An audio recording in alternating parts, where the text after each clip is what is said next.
Tolu Smith here. Make sure y'all subscribe to my boy Downtown Deuce ASAP. Come on, man. Destination restoration. Destination restoration.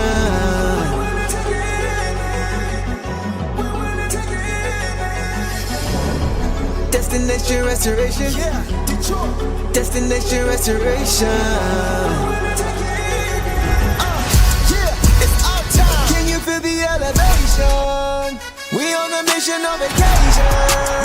Time to create the separation. Championships and motivation. 313 need no explanation. Miss me with all that conversation. We ready for the confrontation. Counting down to our destination. The final destination. Together all the time together. It's us against the world, it don't get no better. We turned it around, that was the beginning. Coming for the crown, you know we winning. Time to put in the work, I'm about to go for certain. Taking our prisoners, it's my time. Yeah, I know that it hurts. Tearing back out the church, you don't wanna see me in my prime. The mission is to ring, we're caught in everything. In the city, supporting the dream. Vision new I never seen, we deserve to be king. It's all or nothing, no in between. Now the clock is ticking and I hope you're listening. Don't touch me cause I'm sizzling. Physicality is tipping and mentality is menacing. The downbound body's crippling. Now the clock is ticking and I hope you're listening. Don't touch me cause I'm sizzling. Physicality is tipping and mentality is menacing. The downbound body's crippling. Do you feel the elevation? We on a mission on vacation. Time to create the separation. Championships and motivation. 313 need no explanation. Miss me with all that conversation. We ready for the confrontation. Counting down to our destination. The final destination.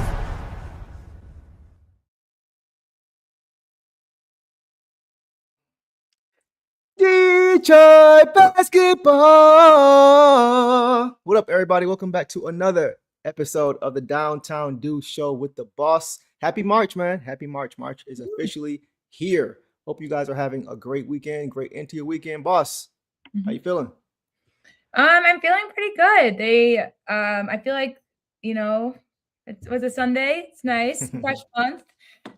Pistons start the month with a win, so no complaints. Yeah, no complaints in this game, man. Had his moments, right? But it came out with a dub for sure. Chat, we see y'all, man. We see you guys in the chat. You know, the Pistons won again. Shout out GMAC Cash. Y'all know what it is, man. We're going to get to as many comments as we possibly can. Guys, if we miss you, go ahead and repost, caps lock, super chat, whatever you got to do to get our attention. Go ahead and do that, and we will get to you. Let's go ahead and keep it going, boss. So if you guys missed this game, for anybody who didn't see this game tonight, the Pistons face off against the Magic in Orlando, and they pick up another dub, beating the Magic 106-92 to improve, boss, to a league best 45 now, 45-14 on the regular season. And as far as the injury report, Isaiah Stewart missed his final game, right? Or does he have one more? This was his last one, right? His last game, yeah. This was the final game. So his suspension, guys, is officially over. He returns to the court when the Pistons play the Cavs for the final time this year. And guys, 6-1 without Stu is impressive, man. That's impressive. We know how important he is to this team, but yeah, exactly, for sure. 6-1, that's impressive, man. So it'll be great to have him back on the floor, as well as, you know, the Pistons have played without him, boss. His defense takes us to another level for sure. Yeah. And for the Magic, they were missing Franz Wagner and Anthony Black for this one. So they went with their usual starters of Cade, Dunk, Asar, Tobias, and JD. So guys, as of right now, the poll is live as to who you guys thought should get the belt, think should get the belt. Should be an interesting poll this time around. I have my guesses, but we'll see how that goes. But boss, who do you think should get the belt in this game tonight from what you saw? I'm gonna have to go with Tobias. I don't think, we really just he scored some major baskets in a row for us. The turnaround was just falling. He was the most consistent scorer for us tonight. So I'm gonna go with him. I would agree, and we'll get to why, but I thought he played great in this game for sure. We definitely needed what he gave us. So boss, without further ado, let's go ahead. Oh, you know what? Let's get to the super chat first. Can't forget Doug. Doug always shows love. What up, Doug? What up, OG? Says magic number, pun intended, magic number is 17 to win the East. Boss behind 2. Boston. Boston's behind 2, I guess. Yeah. Okay. So yeah, we're in a good spot. We're in a good spot. So guys, let's go ahead and get to some initial thoughts. Without further ado, boss, what you got? Yeah, I hated the way it started again. We just didn't come out and start strong. The Magic are always a team that we struggle with. I think it's the first we haven't won in Orlando since Sadiq Bay's big game. I think it's like 6 in a row, and so we finally just won that one. So yeah, we started off slow. The whistle was just so odd. It was so bizarre. Paolo Banchero was just getting everything he wanted when I feel like Cade does the same drives as him. But the second half was honestly, I think, the best basketball we've seen all week. Like it actually was consistent half. They went on a couple of runs, but we were able to shut it down. And I really am just glad that we were able to finish on that note. We won by 14, and not the prettiest game, but again, this is a team that gives us problems. So it's kind of like against the Magic, it's pretty big. And we shut down. We played much better defense on Banchero. So yeah, I just with the foul trouble, I think we fouled him a lot in the first half, and he held him to like a couple of free throws in the second half. But Cade tonight had 29, and if you take away his free throw makes, he ends with 24. And Paolo tonight had 24 total, and if you take away his free throw makes, he had 11. That's insane. He had 24. Paolo had 24 points total, but you take away his free throws. 13 free throws. Yep, he made 13 of 14. That's crazy. Yeah, that's so insane.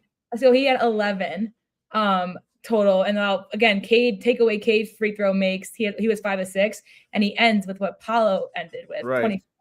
That's so crazy. It was just kind of crazy. Everybody can't be ethical, boss. Right, I know.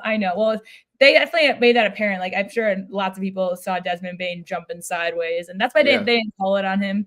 I love that. This team is, I think, one of the dirtier teams in the league. Still, even with getting diving at legs. And Franz isn't on there.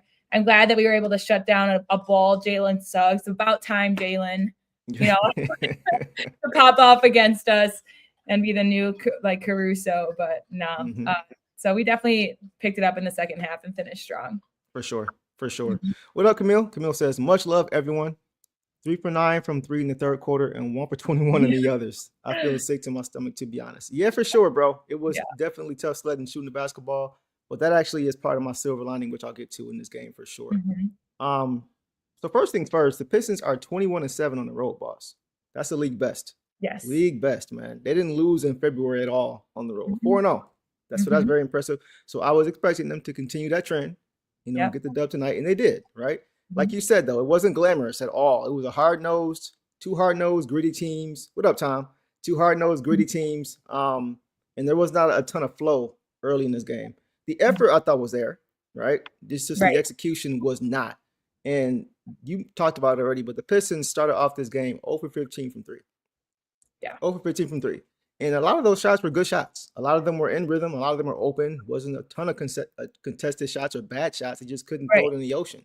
Yeah. So I felt like the energy and effort is what kept them attached in the first half, right? But the reason that they never led in that first half is because they couldn't knock down shots. So I felt like at halftime, to me, you let me know what you think. But it's just kind of like the coaching staff and JB just kind of said, let's just execute in the half court to start. Yeah.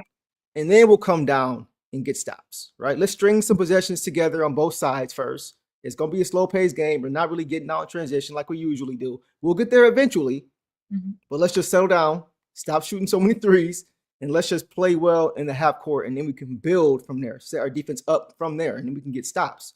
So that, for me, that was a big part of why I thought they were able to kind of change the game, because in the half court is where Tobias Harris shines.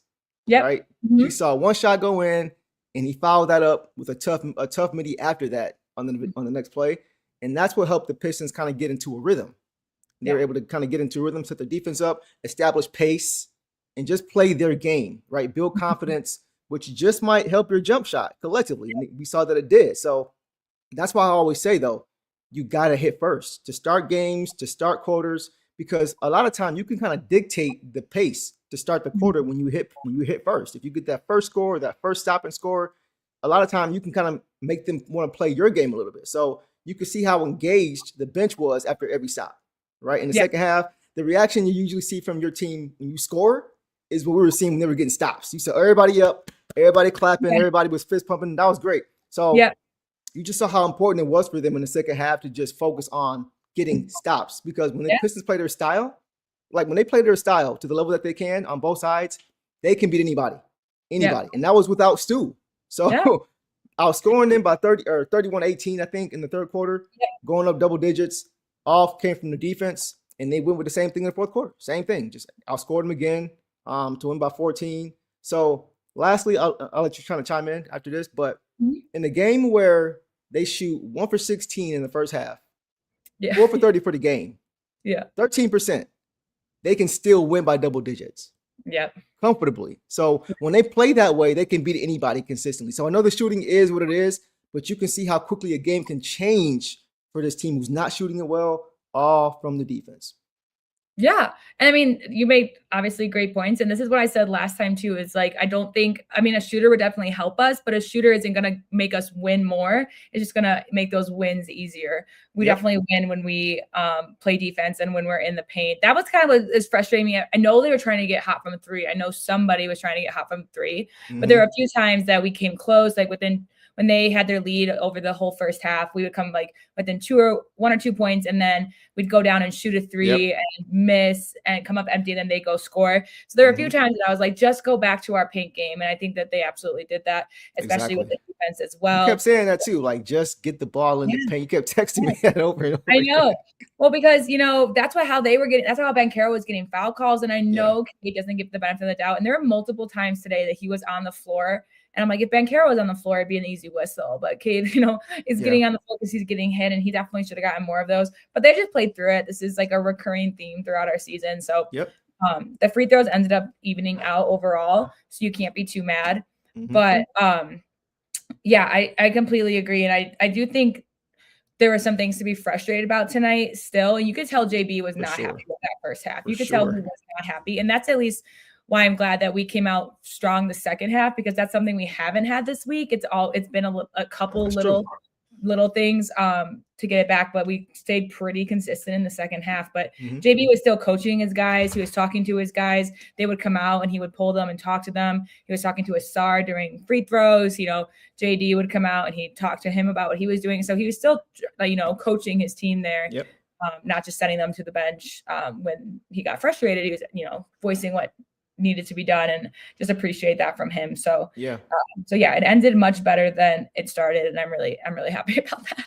Yeah, it was just nice to see the rhythmic shift. Like I think a big part of it came when I think it started before the second half. Even when Wu hit that first three and kind of got the monkey off their back, they all knew, they all thought about whatever, they were aware.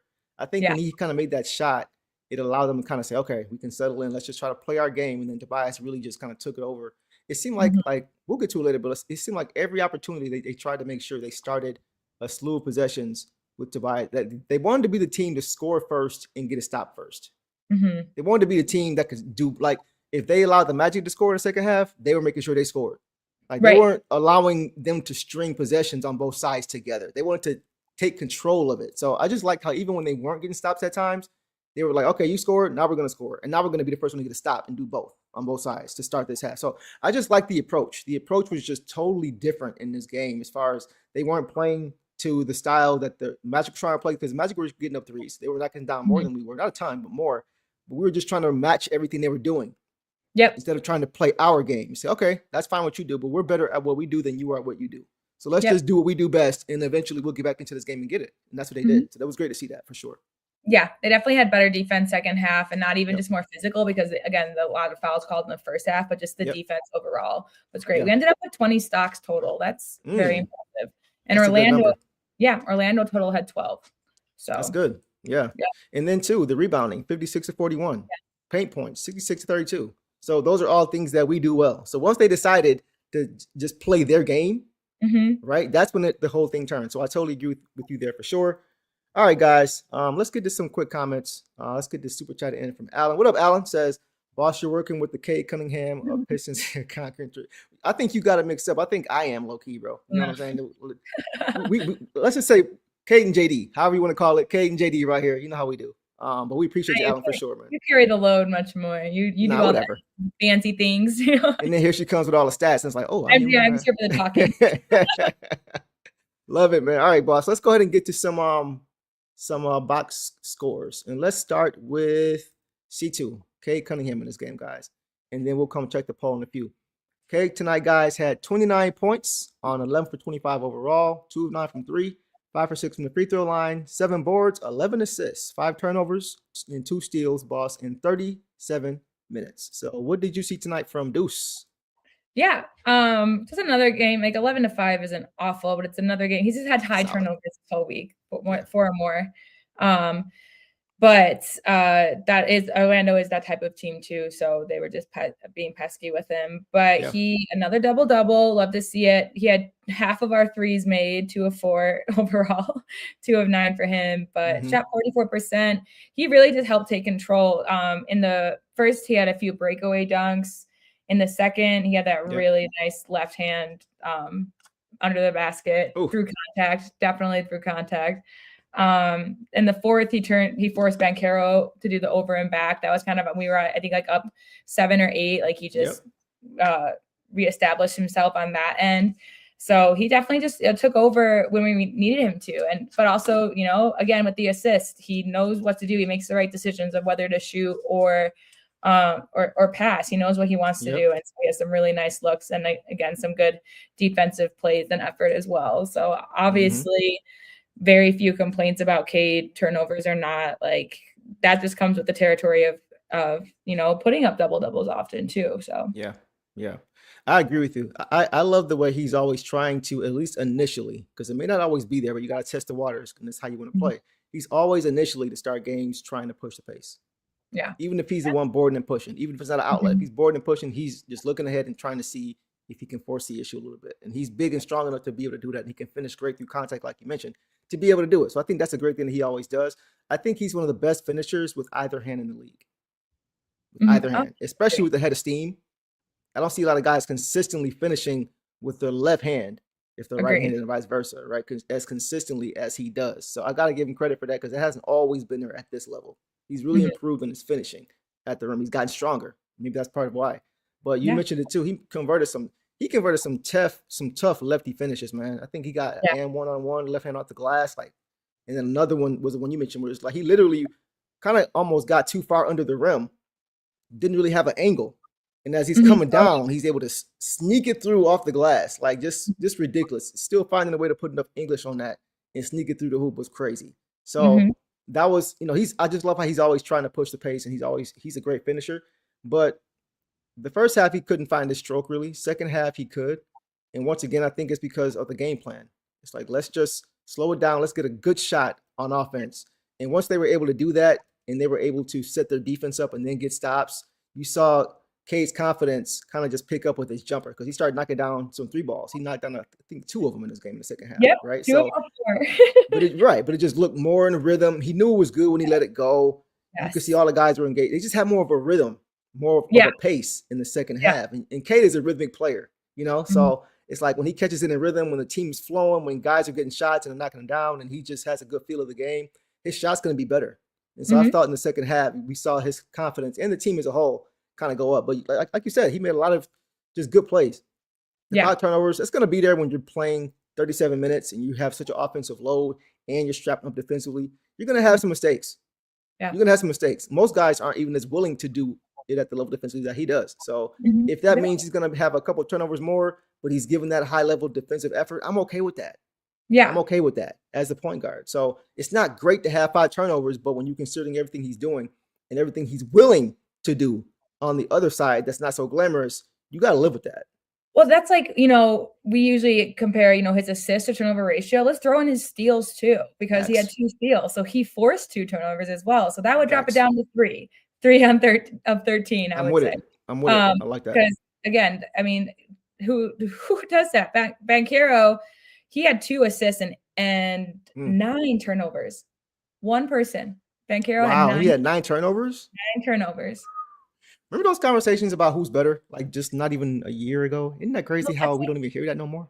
You know, when people say, you know, free throws, especially when you talk about guys like Shea or Luka who get to the line a lot, like look at the free throws. But genuinely, if you're looking at this game and you want to compare, you might say like, oh, they both got a double-double. Bancheros was just with rebounds, but like 24 on 14 free throws is nuts. Yeah, 13 made free throws. Like that's when that matters, because that means that he made, what was his shooting? He was 5 of 10. He only took 10 shots. 10 shots. What if K had that whistle?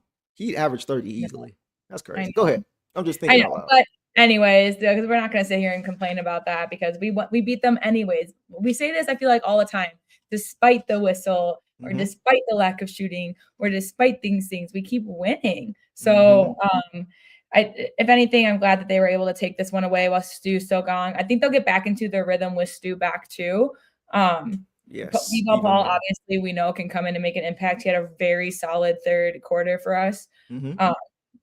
But it'll definitely be nice to have Stu back as well, to just help this team get back into their form. Yeah, exactly. Devin says K do more and he guard the best. Yeah, he can often guard the best players. It's nice to have an Asar Thompson on this team who can primarily do that. But we know that if we need somebody like K to go guard the best player, he's willing to do it, and he's capable of being able to do it. So when all things considered, that's why the 5 turnovers aren't really bothering me that much, because you got a lot of guys like, for example, Luka, who doesn't really guard, and he has a lot of high assists but high turnover games, and he's just really playing just one side of the ball while he's kind of getting hidden on the other side of the ball, and he can kind of conserve energy and things like that. It takes a lot of energy to play defense. Oh yeah, it takes a lot of energy to play defense. So at times you're going to be fatigued and trying to. So I'm not even concerned about that, because of what he's giving you on that side of the basketball more than makes up for it. So yeah, I agree with you. All right, boss, let's keep it pushing. Let's move on now to Duncan Robinson. Guys, tonight Duncan Robinson did not score in this game. 0 for 4 from the field, and all of his shots were threes. 3 boards, 2 assists in 25 minutes. Boss, take off on Duncan Robinson. What'd you see? Talk to me.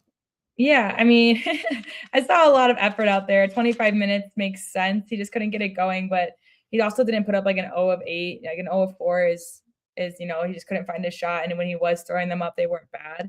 He was really running around. They were attacking him a lot.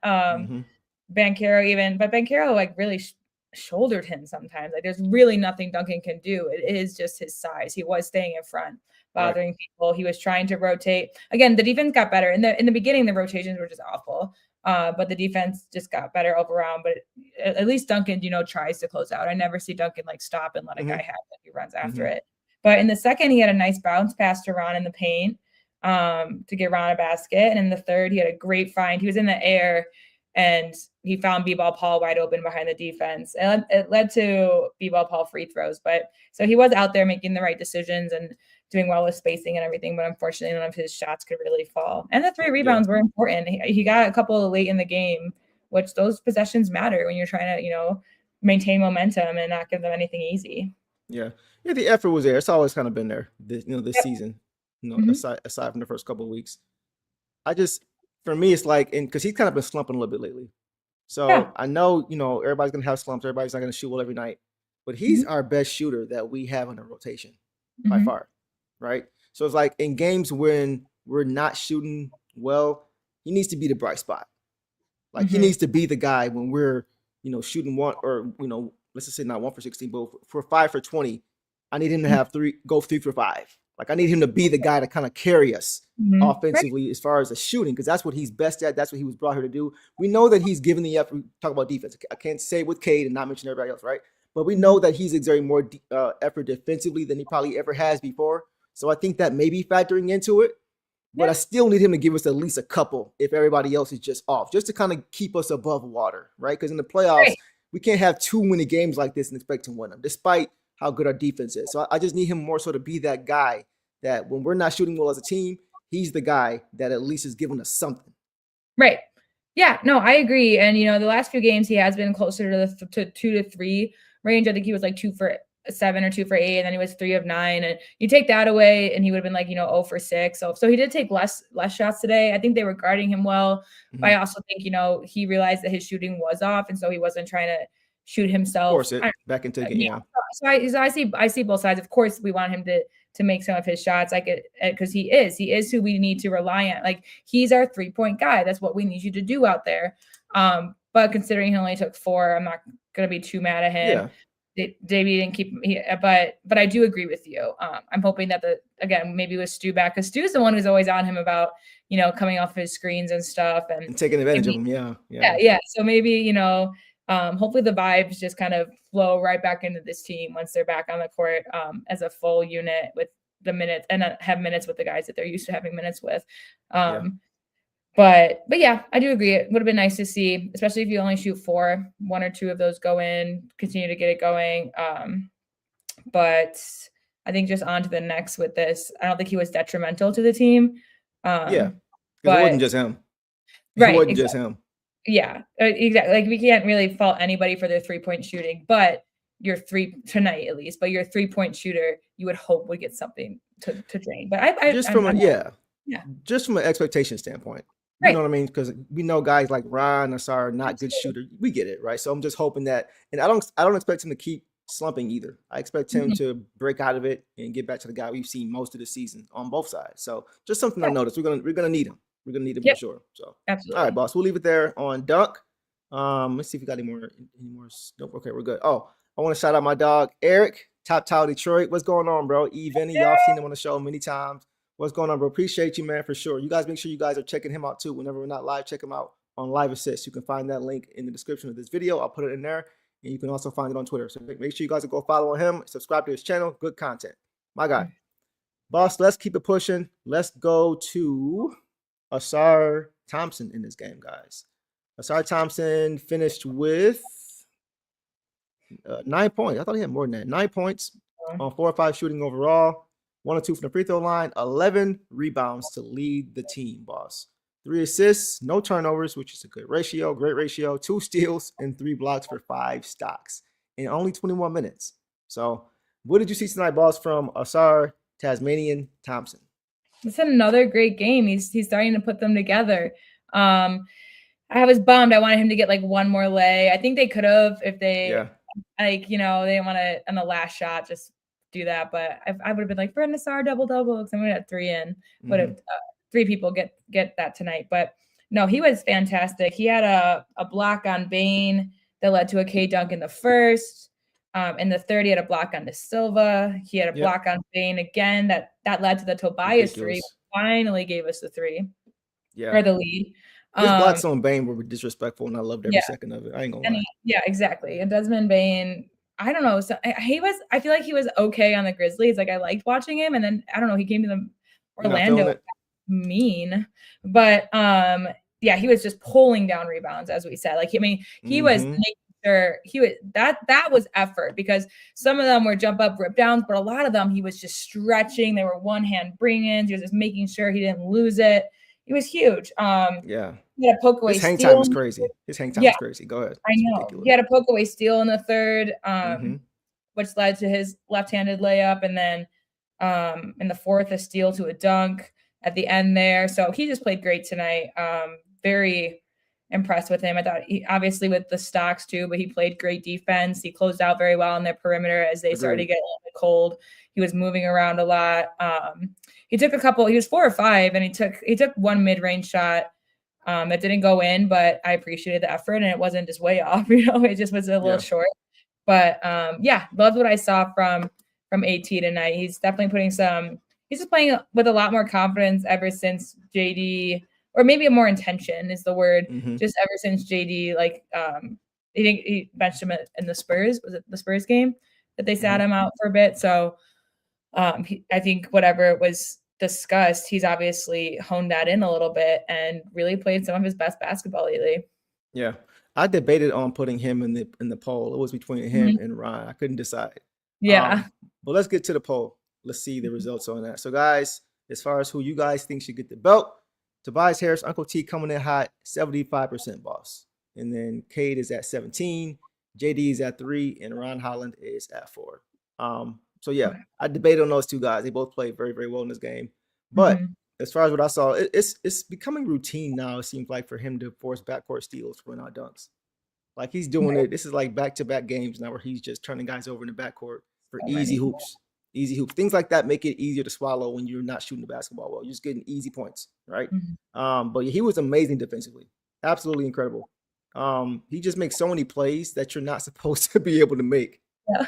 that the average guy is going to be a second late, is not going to get that fingertip on it, can't make the play quick enough, right? But he's just built different. Him and his brother just built different. So just the raw ability that he has, you just can't teach it. Like I don't care how much you rep it out, you practice it, you try to look at film, just certain things you just can't do physically, and he's able to do a lot of those things. But here's what I like about it. Sorry, boss. He played great on the perimeter against Bain, and then he also played great in the interior against Banchero. He got some called for some fouls, but just his defensive versatility to be able to guard 1 through 4 is what makes him Tasmanian Thompson. Like he can just be so disruptive all over the court effectively. And so he's gotten better with the fouls. He's cut down on the fouls. He's understanding what he can and can't get away with. But just his versatility, anywhere on the court, you got to have him in your rear view, because he can just come out of nowhere and just disrupt the play. So I just love the versatility that he brings to this team. And offensively, he's so much more in control. So much more in control. A lot of time last year, we see him make a play like he did tonight in the last game in the backcourt, or get a steal, and he's out in the break and he loses the ball. And it's going the other way. Momentum, opportunity gone, right? But this year, he's so much more in control with the basketball. His handle has gotten way better, much more improved. Decision-making has gotten better. Off-ball movement has gotten better. Like he's just getting better incrementally across the board offensively now. The free throw shooting is still not great, but at least he hit one. He wasn't no 0 for 2, 0 for 3. So across the board, looking for that just incremental growth, and he's shown on both sides of the ball. Defensively, we know what he is, but offensively, he's just starting to add and kind of bring up the rear, so to speak, as far as being a more balanced player on both sides of the ball. Yeah, exactly. He's just looking to, like you said, much more in control. We talked about his handles and stuff. These just since January 1st, like he's not really relied on as a second ball handler, but I'm not as worried as we used to be. Not as like, is he gonna make the right decision? He had a couple today too where he did kick it out, or he did drive to the basket. You didn't really know what he was gonna do. So he's getting more just settled in that space. And he was just a blast to watch today. Just a blast. Yep. Yeah, I thought he played a great game, man. So that's all I got on Sarr. I thought he was just really, really good. We kind of get spoiled with his defense. You know, the things that he does routinely is not what we're used to seeing across the league. So I just don't want us to overlook, how talented and how valuable he is to this team, especially when we're not knocking down shots, right? We just got to have those plays sometimes to give us a jolt, and he consistently does that. So shout out to him, man. All right, guys, let's keep it pushing. Let's move on now to Uncle T, the player of the game, as far as I'm concerned. Tonight, Uncle T finished with 23 points on 10 for 18 shooting, 1 of 4 from 3, 2 of 2 from the free throw line, 7 boards, 1 assist, 2 steals, and a block for 3 stocks in 33 minutes, boss. What'd you see from Uncle T tonight? Man, 10 of 18 almost feels wrong. It felt like he was just draining most of them. It's probably just, a little bit of the slow start factoring in. Yep, first half. He had one of our 4 threes tonight, so that's huge. And the second he followed his shot, he shot a 3 and he fouled it, which led to an offensive rebound, and then he lobbed it to JD for a basket. In the third, he had a turnaround basket to start the scoring, got the next basket too. My favorite shot of his was the turnaround on Banchero, because we've talked about this before. I think a few ones ago, and you thought that, and you had mentioned that when Tobias has a mismatch, he loves to go to that move, and I agree. But he also went to that move today on a much bigger guy. One of the stars. So he just he was really in the zone. He was getting it done. He did the vet things that we needed him to do. 7 rebounds as well. And he started off a little bit slow in the first half, just like all of them. Like they just looked a little, like you said, out of rhythm, off sync, because the spacing was off. Some defense was off where there was just miscommunication and two guys on the same guy, and the other guy's open on the other half of the court. But then he cleaned it up just like everybody else did, and just really took over the game. To have 2 steals on a block too is, I don't know if yours said 1 and 1, but mine has 2 and 1. I have 3 stocks for him. Yeah. Okay. Yeah. And only 1 foul, no turnovers. Yeah. Beautiful. This is a very all around Tobias game. If he can get us, 23 points when we're lacking from 3 and we're not shooting, then that's just such a big help, and that will just help us go forward too. And he's just he's a constant decision maker too. I feel like he often makes the right decision. Maybe he doesn't execute it well, like a lob or something like that, but he makes the right one. And he almost had that 3 at the end of the halftime too. I know, that would have been huge. Yeah, and I think it was just because, he's not he was like he does. He dribbles to the side when he's fast breaking, but and just couldn't pull up in time. But that would have been nuts. But you can tell that he was feeling himself because he didn't feel the need to with anybody else. As he should have been. Yeah. Mhm. Let's get some quick comments. Heisenberg says, Tobias Harris over me. Yes, bro. This year, for sure. Sorry, Jimmy. Kenyatta says, Uncle's our Captain America. He can do this all day. I like that. I can do this all day. Yeah, he was smooth with his midi game, Heisenberg, for sure. That was a great welcome sight for sure. So here's my thing with Tobias. In a game when you're missing a guy like Stu and you're struggling to get stops, you're struggling to get out and run, you need somebody like Tobias Harris in the half court to knock down shots, right? I believe that he is the most consistent scoring option in the half court. Tobias Harris on the block, especially against a mismatch. Well, like you said tonight didn't matter. He had a shot over Banchero. He put up in the Raptors and it just fell straight through. It was crazy.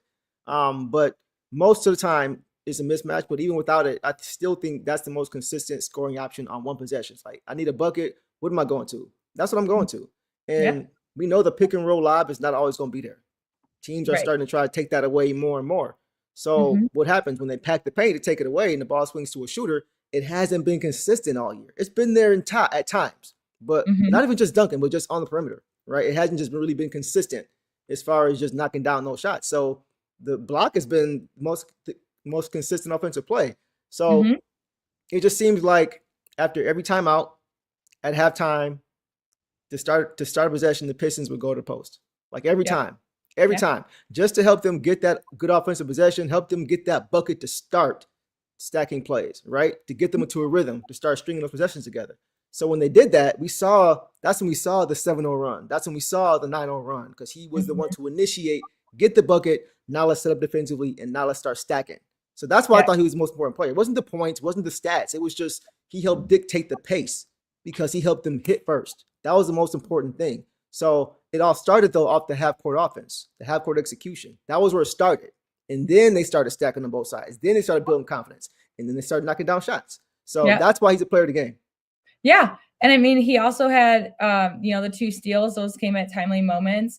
And I do want to say, we see him pop off this whole week. Everyone's been doubling Tobias. The Magic didn't. Yeah, that's true. They didn't double him till later on. So he just showed what he can do. We can show, because we were just talking about why our teams keep doubling Tobias, because he is our half court production. Exactly. Of course, we can get other guys to get it done. Cade's a great, like you said, he's just most consistent. And when you shut him down, you don't end up with him getting 23 points on you. So the minute he finds his rhythm in that shot, it's really hard for him to break it. I truly do believe that. And he's been doubled enough this week that he now knows where to look and where to pass if he does get doubled and stuck in that moment. But he was fun to watch tonight as well. And he was jawing out there, I think, with Mo Wagner. I know you guys like Mo because of Michigan. I've never liked him. I like Franz. I'm not really a Mo fan. I can't stand Mo Wagner, and I think he just talks the talk. And I don't think it's like an ego thing. He's just a talker. He's just a talker out there. He talks as much as Tyrese Halliburton, I would say. You just don't notice it as much. But he's not enough game to be talking as much as he does. I know. That's how I feel. And he can be a little dirty at times too. So it was just nice to see us, come out. Him in the back of the head.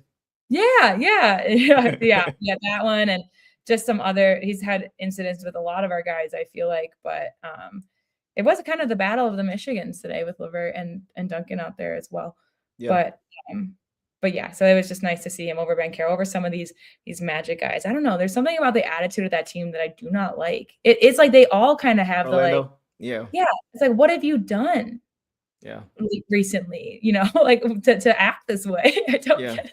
I think they're just trying to develop that mindset now, so that way hopefully they can match it with their play. They're probably just like, it starts with the mindset. It's just annoying to see. It's just annoying because they're not there yet. But hopefully they don't get there. Kenyatta says Tobias Harris 23. That's hilarious. Oh man. Yeah, I thought he was good, man. He was definitely a player this game. He really got it done on both sides too. Even though he wasn't great early defensively, he was struggling a little bit to stay in front. But once Mhm. again, the pace just wasn't there, and they really liked in early. So I'm not gonna put that on him. But yeah, Yeah.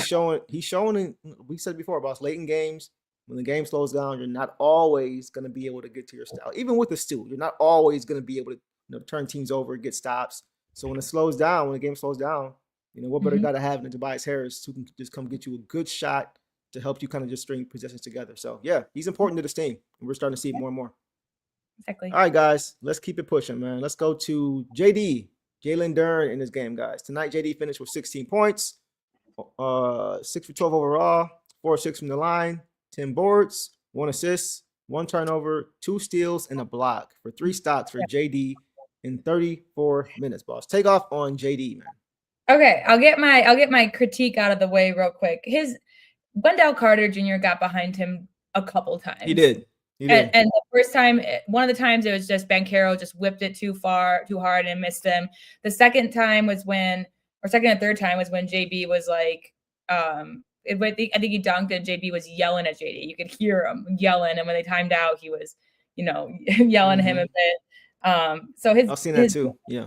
And again, like they all kind of had questionable defense in the first half, but JD was I was just like, that's your guy. Like, you got to defend the paint, buddy.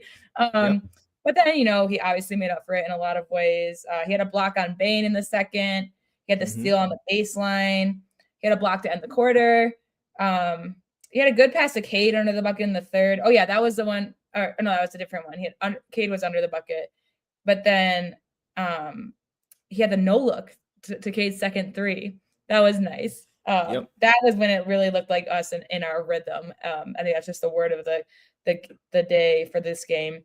And then the fourth, he had a soaring slam, just like soared over everybody. Exactly. Ron almost had one slowly after him, but that's what that's like Ron what we got want to pushed. Otherwise, he got pushed back. Otherwise, he would have done it. Yeah. Yeah. But that was just nice to see, because it's something that we know he can do, and he did it again over their big guys, and so he, as our rhythm got into it, his did as well on both ends. So after a slow defensive start in the paint, he got much better throughout the game. Yeah. I thought he was extremely aggressive and active around the rim. In the very beginning of the game, it was a lid on the rim for him. Like, he had a few attempts at the rim off his own offensive rebound, and it just wouldn't drop. It was definitely iron unkind, especially early. But I did like the effort. You did mention it was a few times, not a few, but 1 or 2 times where Wendell did get behind him, but because they didn't convert, it kind of got missed, right? But I did see the same thing you saw with that. It's like, they didn't score, but you still can't let them beat you down the court. Yeah. But yeah, another block for JD, right? A lot of fans, a lot of people have been understandably wanting to see more from JD defensively. And you've been among them, and understandably so. I feel like during this offensive stretch that he's had, it's been the best of his career. But I feel like the defense is starting to match. It's starting to match more and more. This is like 3 or 4 games now where he's had a recorded block, right? And his stocks as a whole are going up, just period. So I think on both sides of the ball now, we're seeing him record more and more stocks.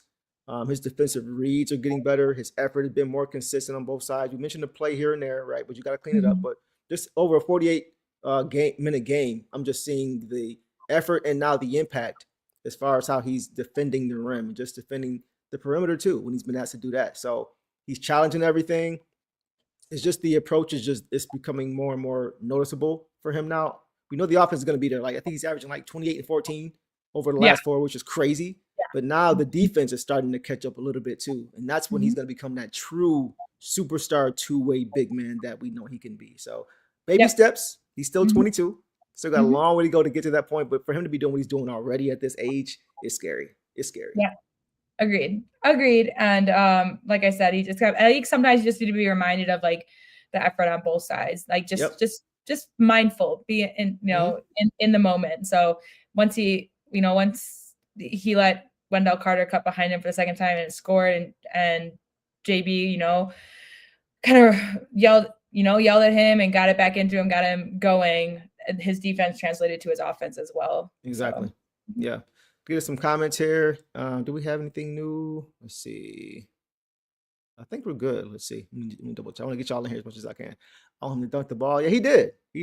He was getting hacked, Rodney. I must say. I was hearing the slaps through, and we always say we hate to see when he goes like this, but he probably gets grabbed more than, I would say, 75-80% of the guys in the league, just because he's so physically imposing and strong. You kind of have to grab him, right? Just to kind of stop him sometimes. And I think he kind of gets annoyed by that. He doesn't do it every time. He really doesn't do it most of the time. But it's like he hits a breaking point after getting smacked around so many plays. It's like, bro, just call something. So it's a tough spot for him to be in. But it definitely is something to keep an eye on and to just basically just make light of, because he has to take a lot of punishment as a big guy. Just because you're big don't mean you don't feel it when you get hit. Like you still feel it. And those guys are big too. So that's where the most physicality is taking place, under the hoop. So, I'm just going to give him credit for just trying to be the guy we need him to be. It's going to take time for him to be he's not going to be a perfect player, but at that level, it's going to take time for those things to kind of habitually drop off, right? So he's still kind of getting molded into that guy. But what he's giving us right now at this age is ridiculous. So I'm willing to go through the ups and downs of this process of a 22-year-old all-star who's doing the things that he's doing, dominating the game already. I'm willing to go through that stuff. I'm willing to go through the ups and downs. There's going to be some growing pains, whatever. It's worth it. Yeah, he's that good, and he has the potential to be great. He has the potential to be one of the best bigs we've seen in a long time in this league. So he has that ability. After a week of very tough games, he has stepped up and had some of the best games of his career this past week. So that just also just goes to show what he's doing when the team is struggling on shooting and is struggling in certain areas. Like, even though we have our critiques and we see some mistakes, like no one's perfect, but it just shows what he can do once he cleans some of those areas of his game up, which just comes with time and experience. So yep, 100%. So yeah, 22 years old, bro. Like it's crazy. All right, we'll leave it there, guys. Let's keep it pushing. Let's go to some reserves, boss. Let's start with Dennis Jenkins. Tonight, guys, Dennis Jenkins, 2 points on 1 for 6 shooting, still struggling to shoot the ball, over 2 from 3, 1 turnover, no assists, and 3 steals in 11 minutes. So didn't play a ton, had some good moments, had some bad moments. What'd you see from Dennis Jenkins in this game, boss? Look, he was the hero last game, so he gets a little bit of a pass. He only had 11 minutes, and he wasn't in for a while either. They played Levert over him, and Levert came in before he did, and things like that. But he had a steal in the second, which led to Ron free throws. In the fourth, his only points was a basket. He came off the bench right away in the fourth and got that floater. So I just don't know if he didn't have opportunities after that. 3 steals is beautiful. So he was still out there, doing, what he could do for the team. And I know some of the threes were a little short. No fouls or anything, though, not an impressive stat line, but for 11 minutes and what he's done for us lately, I'll take it. I'm still never worried when he's on the court. He wasn't a detriment to this team, and he was in some valuable minutes and valuable time. We were on our comeback. So it's a below average game stat wise, but nothing to worry or concern me about him. I know the shooting is concerning overall this week, but this is probably, I know we've had shooting issues this whole year, but this is probably our worst streak of shooting in a while. And it will end. I know we always want it to be the next game that it ends, but sometimes it lasts a little longer, but it will end. Yeah, it's for me, it's similar to what we say about guys like Javante, for example, where the difference in how people view their game is if their shot was falling or not. If they're 1 for 6, they had a terrible game. If they're 4 for 6, they had a great game. His shot's just not falling right now. But I do like exactly what 313 says. I don't judge Dennis on his scoring only. I judge our point guards based on how the offense overall functions when they're on the court, right? And when he's on the court, he's not hurting you. He's not turning the ball over. He's not shooting us in the foot. He's not killing our momentum with a bad play or a bad turnover. Like, the shot's just not falling. Everything else he's doing, defensively, he's a dog. He was a dog again tonight. There was a sequence when he almost picked off a pass and it went out of bounds. On the very next inbound, he actually stole the ball. In the very next play. Like, I'm going to get my steal, bro. But I just like the energy, the effort defensively that he's giving. He's always looking to push pace too, just like Cade. Both of our point guards are trying to do what coach wants. Push pace whenever we can. In this kind of a game, that wasn't the format for this game because the Magic wanted to kind of slow it down. But you could just see whenever he could, like whenever Cade was they're just trying to push the basketball and just give us pace to help us get a string of possessions together. So the shot's not falling. The shot has to improve. He's going through a stretch right now. He started off shooting great when he was here, right? So we said before, teams are kind of game planning for him more. They're kind of getting more acclimated to how he plays. So he's got to adjust to their adjustment. But I think Yeah. that'll come as long as if he was continuing to score, but was slacking off defensively, that's an even bigger problem. Mhm. It's all about the mental part. Are you playing the way coach wants you to play? Coach Yeah. wants you to knock down shots, but he also understands you're not always going to be able to. So Yeah. control the controllables, and he's doing that right now. So I'm not really mad at it. Yeah, exactly. And that's how I feel too about, Danis. It kind of relates to what Kevin said here. Danis would look a lot better if our guys were knocking down open looks. I And that's agree. honestly kind of why his assists have been so low, is because That's a our great shots point. have just not been good. Great point. Like so I feel like if some of our shots were sinking, he would obviously put up multiple assists because they did have LeVert a lot as the play creator when they were on the floor together, which me and you have our questions about, but that's just another thing. And it's not a Danis thing. It's just kind of what they're going with right now. Yeah.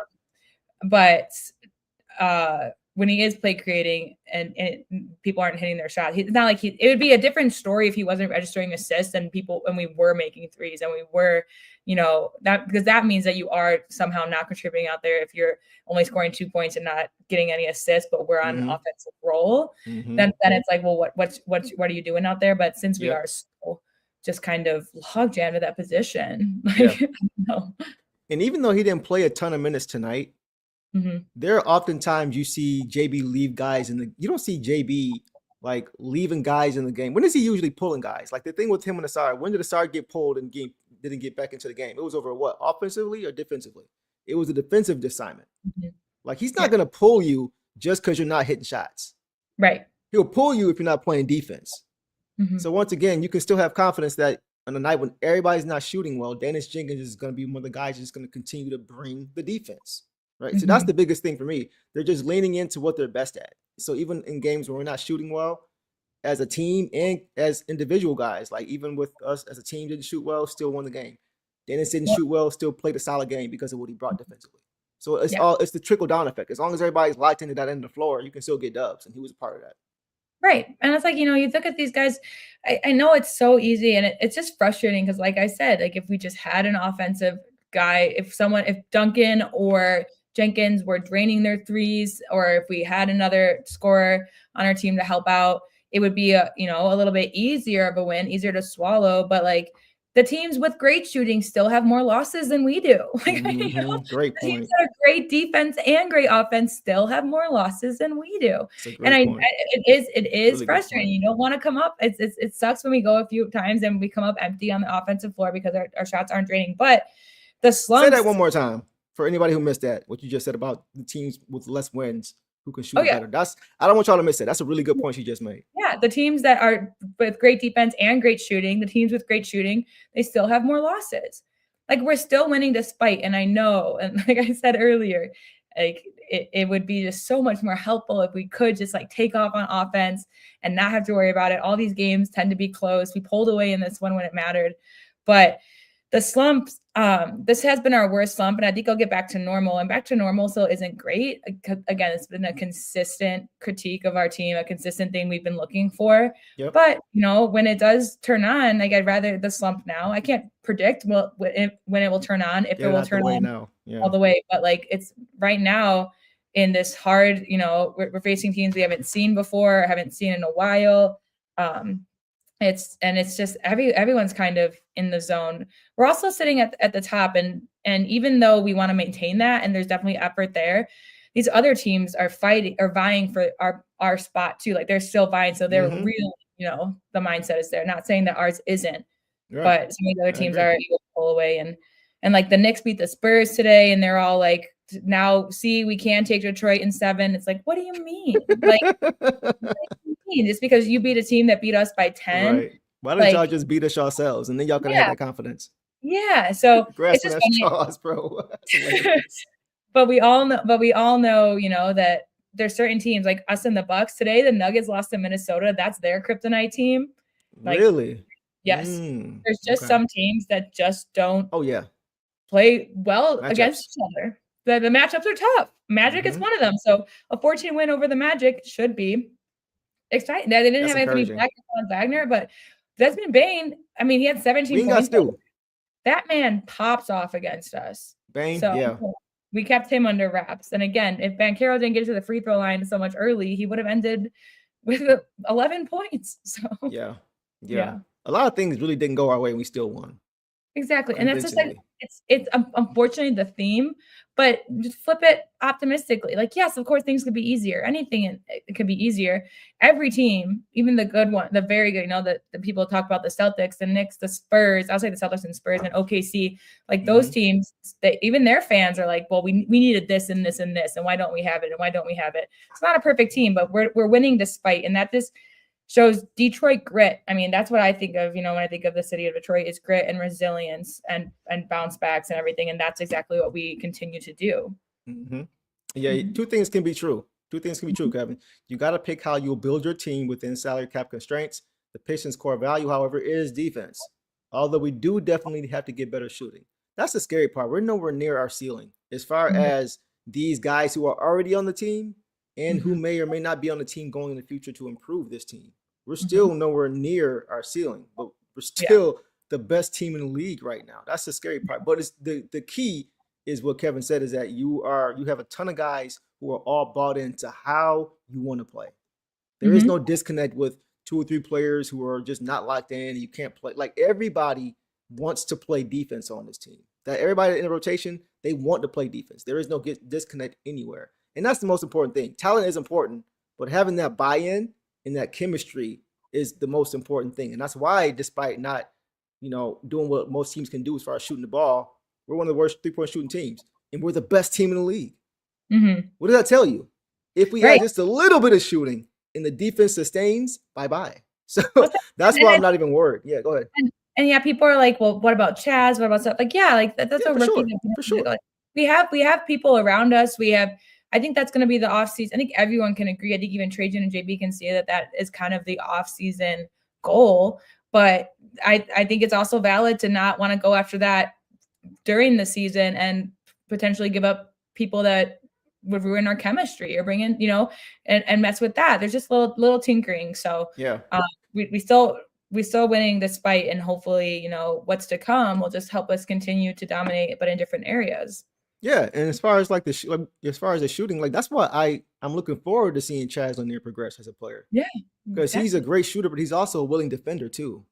Like, he's not a guy when he's playing you see just kind of getting hunted out or abused or missing assignments defensively. He knows how to play defense at this level too. So that's why I'm excited about his growth too, because we know what he can do as far as shooting the ball. But it's just another guy that buys into what we want to do first, who also can shoot the basketball. So we got a lot of guys on this team who want to play the same way, man. It's a good time to be a Pistons fan for sure. Yeah. Well, so let's go to Karis LeVert. Karis LeVert in this game, guys. Had 8 points on 4-10 shooting, 0-4 from 3, 2 boards, 3 assists, and 3 turnovers, 2 steals in 20 minutes. What did you see tonight from Karis?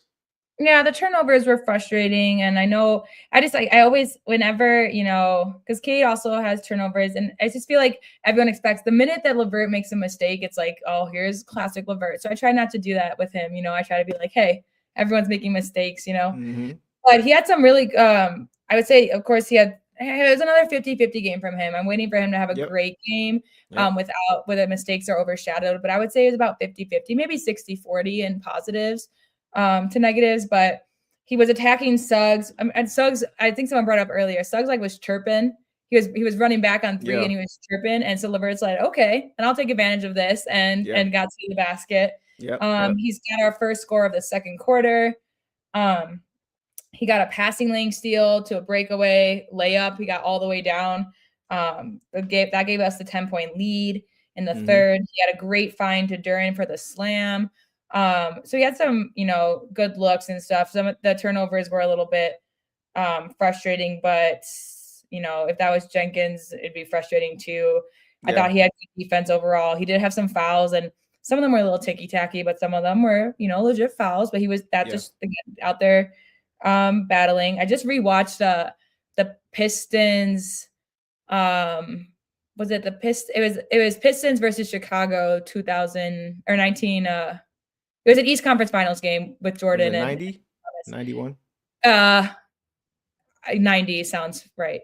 We beat him in Yeah. 90. We lost in 91. Yes. Okay. Yeah, in 90. So yes, I was just rewatching that, and they were talking about how there was a lack of because I brought this up. They were saying how there was a lack of fouls, and that just shows how the Pistons aren't playing as physical as they usually do. And you can apply that same thing to us sometimes. The foul trouble gets annoying, but it's because we do play physical. So when you don't see any fouls, you're just like, was that smart defense, or was that just not physical play? Right. And Levert's game, I think most of it was smart or physical play. That he just got. That. Yeah. He had a couple, like he had a reach in one that I thought was kind of questionable because he got ball, I think, but a couple things. But so definitely, I saw some flashes that I want him to continue to stay consistent in, like attacking the basket, and going for the passing lane steals. But yeah, just kind of I don't think his turnovers hurt us, but I do think his baskets in some moments did help us a little bit. Yeah.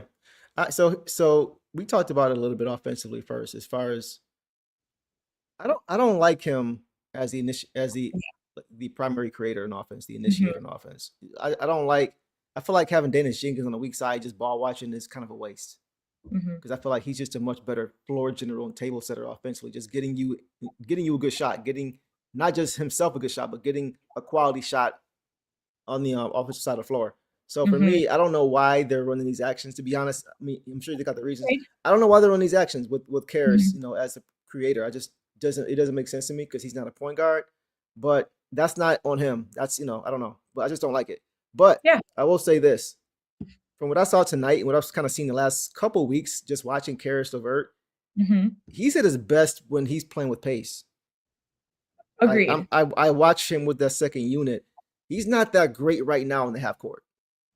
When he's running plays, when he's the initial creator, he's not that great. You see some great plays and then some bad turnovers. Really good play to JD for a dunk, then a bad turnover, bad pass, bad entry pass, just things that are controllable, like just unforced turnovers. So, but when he's playing with pace, when he's helping to get steals and get stops, and he's disruptive and he's getting out in transition, he still got some speed to him. He's still pretty. He got some jets to him, even at this age in his career. He can still move north to south. He's fast. He can get up and down the court pretty quick, and he's shifty. So I just feel like his defense has pretty much been there all year. So I just hope they look to utilize him more in the open court, like they did in the second half tonight. Right, just getting stops, being disruptive, getting out on the break. In the half court, I want Dennis with the basketball. I want him running the show. Help set Karras up and not vice versa. I don't want Dennis on the court just ball watching. He's a point guard. He's shown he can be the guy to set us up offensively. So I want the ball in Dennis's hands in the half court, and I'm letting Karras go if it's available, on the break, because he's good. He's good in that area. So that's how I want to see it. Like, it seemed like time and time again, and he was getting to the rim, he was finishing, he was making plays in the open, so that's where he's best, and it seems like he likes to do it. So I just want to see him do that more so. But other than that, I thought he was okay. It's just kind of some puzzle pieces to fit together, because some complaints were his touch at the rim, and now he's finishing his shots at the rim, but his mid-range isn't going. Like, it just kind of needs to feel like it all needs to come together. But I do agree with you, because we've seen Danis as the main ball handler when Karras is on the floor and vice versa. But it feels like that's when Karras had his best games. That's when he was on his little streak after All-Star. But then, or before All-Star, I think. A little before, I think, yeah. Yeah. But then it's gone back to Karras, but I do agree. I think he's playing with a better pace that way, which is good for us when we're that kind of team. Like, we like to fast break, but when you're asking him to bring up the ball, out of bounds and on the inbound to bring it all the way up court, then it's a little bit different. So exactly. Yeah, just kind of a mid game from him, and still just waiting for him to really pop off. He did have some crucial defensive plays, so like steals, and he continues to do that. Now it's just contributing on the offensive end. And even though, and we're having some offensive games. So I'm curious how he looks the next time that we're kind of in rhythm with offense. I'm curious to see if he gets in rhythm with us too, after some good defensive showouts, but lack of offense. But you can argue, other than Cade and JD these past 3 games, then Tobias tonight, that everyone's been a little bit off on. Right. I agree. Offense. I agree. Michael says, and that's why LeVert plays 15 to 20 minutes defense. Not that he's a star, but him out there with Ron and Javante and Stu or Reed is exactly. It's very disruptive. But he's not 6'4". He's 6'6" and a half, right? He's a big guard. So he's long, and I think with his athleticism and his willingness to want to play on that end and get out in transition, it's just going to help this team as a whole in that second unit for sure, because he's good in that area. Yeah, and he's good at perimeter defense, which is something that when we're not hitting our threes, we got to make sure that they're not hitting theirs either. Yep, so, I agree. All right, let's keep it going, guys.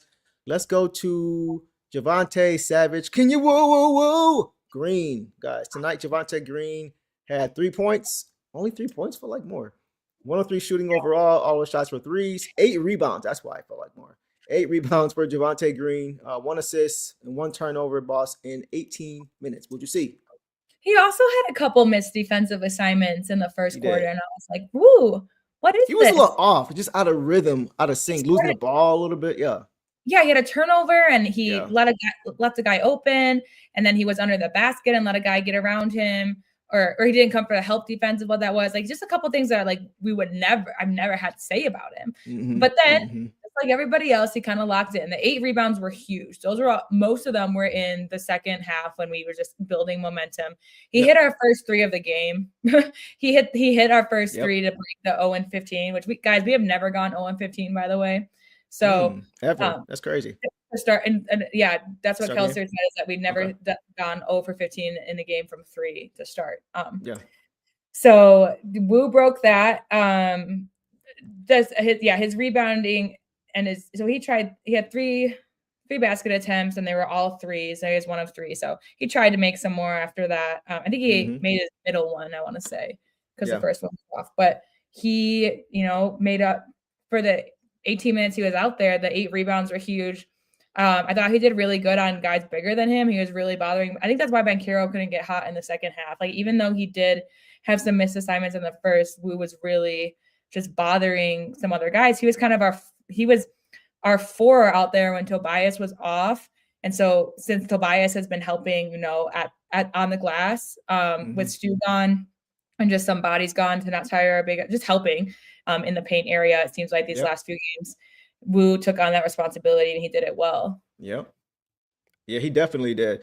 And you guys have been pointing that out too. I thought his defense on Paolo was great because he's what is Paolo, 6'10"? I don't know. He's big. He's big dude, man. I think he's 6'9", 6'10". He's at least 6'9". He looks like 6'5". He looks like you could run up to him. At least, yeah. Like, yeah, for sure. Wu's 6'5", but it doesn't seem like he plays so much bigger than he is. That's why so many people often think he's 6'7", 6'8", because he just plays so much bigger than he is. But I thought his defense was great, man. Once again, he was just disruptive. He didn't get a ton of steals or anything, but he knocking the ball out of bounds, just getting him off his spot, just making everything tough, forcing him to bad shots, kind of chirping at him a little bit too, which I love. I love it. But I thought he just did a lot of little things. Tonight he was Mr. What You Need coach. You mentioned he hit the first 3 that kind of got us out of our little slump. And that was when the second half we saw it glaringly change as far as the flow. But at the end of the first half, when he made that first 3 ball, I felt like it kind of got the monkey off their back and they all kind of settled in and they started stringing possessions together. They were slowly cutting at the lead. It wasn't like with the second half where it's like they got the lead and they're taking off. But in the first half, you saw signs that they were going to try to continue this half or the end of this half to the beginning of the second half. You just kind of saw it was a shift. It wasn't a big thing, but if you were watching the pace of the game and how guys were looking, it just looked like, okay, they have something here they can build on and get going to the second half. And that was because of that first shot he made. So on both sides of the ball, once again, he just does what he always does, man. We talked about him playing big. He was holding off a lot of big, like he was holding off Paolo. He was holding off Wendell Carter under the rim to prevent, he was boxing out, preventing bigger guys from getting the offensive rebound, holding them to one shot. And he's 6'5", but once again, he plays so much bigger than he is and he battles. So even little things like that, just boxing guys, being willing to throw his body around, get his nose in there and box out guys who are much bigger than him, who are heavier than him, and still be to keep them off the glass. That's an effort thing. Yep. That's a Mr. What You Need coach thing. Right. Yep. So I want to give him credit because he's just that Swiss Army knife. And that's why he's able to find himself on the floor, because he's a connector and he does a little bit of everything very, very well. Yeah, exactly, Kevin. He was a part of the reason why they were only down 7 at exactly. It was just, you would see them just kind of chipping away at the lead. It was double digits, like 12, and so you go to 9, back up to 10, down to 8. You just saw them slowly chipping at it. But it happened after he made that 3 ball and they got the monkey off their back. And he settled in. So I like what I saw from Move for sure. Yeah. Anything else on him? Nope. Let's keep it pushing. Let's go, guys, now to Ron Holland, guys. Lil Ron tonight had 11 points on 4 for 9 shooting overall. 0 for 4 from 3, couldn't knock it down. 3 for 4 from the free throw line. 3 boards, 2 assists, 1 turnover, and a steal in 26 minutes. That's more than I think I've seen him play in a while, boss, but I'm not mad at it. What'd you see from Lil Ron, Dog Pound Jr.? Same. I'm glad that he got more minutes. This is something we discussed last game when he didn't have a lot. And we were like, well, I hope he gets more on Sunday. And he absolutely did. And he played more than LeVert. LeVert didn't come in till later on. It was a little late, wasn't it? Yeah. We saw him go out in the second, and we didn't see him for a while. So I think JB is still also, and that's kind of when he turned it on. He kind of needed a slow roll today too, which has happened in the last 2 games. But anyways, Ron looked great. Of course, the hustle was there. In the second, he had a great drive to score. He just drove right into Mo Wagner's chest. Loved it. And he had great cut. He had multiple great drives and a few good cuts. He bothered the inbound pass. After he missed a couple threes, which again, that's kind of when they were all shooting threes in the first, so I wasn't too mad about it. Yeah. That's when I was like, I just want people to get to the paint, and Ron started to do that. He had a couple. He caught a couple balls on the perimeter later in the game and chose to drive it to the basket or at least drive it in, and those worked out much better for him. He got to the free throw line more, not more often than Cade tonight, but barely. But he got there before Cade a couple times. Like he got his shot. I feel like if his shot didn't go in at the basket when he drove, he got the benefit of the whistle a couple times. So, he just looked really good. And I mean, what more can you ask him? I mean, he's always just a solid. His hustle came in. The energy he brought the energy to help us finish the half strong. He brought the energy to help us maintain and get the lead early. It's another game with a steal. I feel like he had more, but I feel like it did feel like it, didn't it? Yeah, I agree. The box score doesn't even give him justice for what was out there. He was disruptive. He had great defense. Only 3 fouls, which is, always good for Ron. I think he had some fouls early. I think like 2 early, and then he'll only pick up 1 again later. Yeah, exactly. Yeah, he was good. Great. Let's get to some quick comments on Ron. Mike said, "Did you hear JB's pregame comments on Ron having to shoot the ball when they leave him open?" Yep, and that's what I've been saying. Like King has talked about the importance of him driving to the hoop, and I've talked about the importance of him just shooting the ball when it's there, right? Because in order for you to have those driving lanes, you got to make them respect you. You got to make them respect you. They're not going to close on you. They're going to leave you there. They're not going to close on you. So if you try to drive, you're just driving right into them, which you can do, but it's a lot easier to be able to get a quality shot when they're closing out because they respect your jump shot. So when you're open, you got to shoot it. I don't care if he's open for it, because once again, I still have him as a positive in this game. Right. Because of what he brought everywhere else, like the rest of the team, right? It's all indicative. He's a microcosm of the entire team.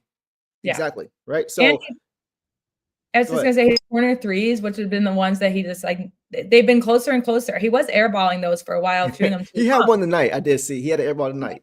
But they're getting closer and closer in. One of them was even in and out at one point. Yeah. So they're getting there, and that's where he's going to be open. If the corner is where they're going to leave him open, then might as well, keep shooting so that you can, we've seen him. We saw him hit a couple in a row the other day. It's just kind of up and down. Yep. But yeah, I mean, he'll definitely. I think by especially this season, it's a hard watch at first, but if you keep giving him those and he keeps taking those opportunities, even by playoffs or in a few weeks, he could be developing a little bit more of a rhythm in that corner three to at least allow him to go in the game. Exactly. You got to get the in-game reps, bro. So just keep shooting it. Keep shooting it. G. Laval says Ron is only 20 when he's 24. Bro, that's the thing. Like these guys are still nowhere near their ceilings, and we're in first place comfortably, 6-game lead. So if shooting is the only issue, we're fine. We're in good. We're not like it's not like we're one of the worst shooting teams in the league, and we're trying to get into a play-in because we just don't have a high ceiling. Like we're in first place, man, and we're shooting terrible right now, and we're still winning by 14, 15 points. Yeah. So let's just let it ride. Let's hope.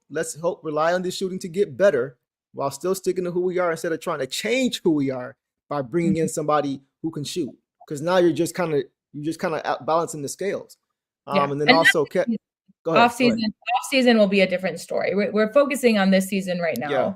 Like I said, I do think that Trajan and JB and even these guys, they kind of know what's coming a little bit. They have their plans, but I can guarantee you, whoever they do bring in is going to be somebody like the scorer. If they bring a scorer in or whatever, it's going to be somebody who can at least bring you average defense. it's It ain't going to be no cone. I don't care how good of a shooter they are, how good of a scorer they are. If they're going to be that important to this team with their offense, they got to at least bring it defensively. They're not going to be able to compromise our defense. I don't care how much better we get offensively with one guy. If they're that important, it means they're going to be in the court a lot. So if they're in the court a lot, they can't compromise our defense. So you can get, I can pretty much guarantee whoever they bring in that's of note, that's of importance, that's going to play a lot and be impactful, is going to at least be a solid defender and probably above average defender. I don't see us selling high for, or, like giving away a lot of picks or some of our young guys, players for anybody that can't play two-way fully. I think even if we had an opportunity for a great shooter that is, lacks on defense, we still wouldn't, offer the house, because our defense from all of these guys, all of them, our defense from all of them what has led to our, top of the East, because the shooting's not it. We can all agree on that. So. And Doug says, look, that's why we've always heard Zach LaVine in trade talks and it never happened.